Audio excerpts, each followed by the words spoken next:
एउटा छोटो मन्तव्य राखिदिनको लागि म यस कार्यक्रमको प्रमुख अतिथि श्री मनोज नेपाल कृषि सरलाई हार्दिक अनुरोध गर्दछु।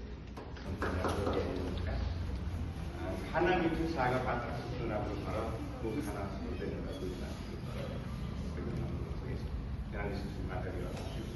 विभिन्न सबै राम्रो टिम सँगसँगै सहभागी जस्तै एकदमै सान्दर्भिक यो बानी व्यवहारको धेरै राम्रो धन्यवाद बधाई दिन चाहन्छु। खास गरी यो विज्ञताको अनुभव आफ्नो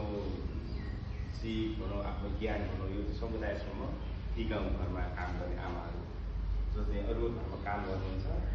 र आफ्नै घरमा पनि गर्नुपर्ने बानी व्यवहारहरू समुदायसम्म आमाहरू परिवर्तन गर्नुहुन्छ, ज्ञानहरू सुन्नुहुन्छ, व्यवहारहरू लागु गर्नुहुन्छ र खास गरी पुनः सरसफाइ हामीसँग पहिले नै हामीले घोषणा गरिसकेका चिजहरूलाई पनि हामीले सुनिश्चित गर्नको लागि सबैको जिम्मेवारी हुन्छ र केही चिज चाहिँ दिगो बनाउनको लागि खास गरी पुनः सरसफाइ सम्बन्धित विषयलाई समुदायसम्म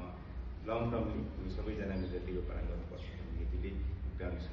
गरेका छौँ। मिहिनेत एउटा इमान्दारिता र सक्रिय सहभागिताको लागि धन्यवाद दिन्छु र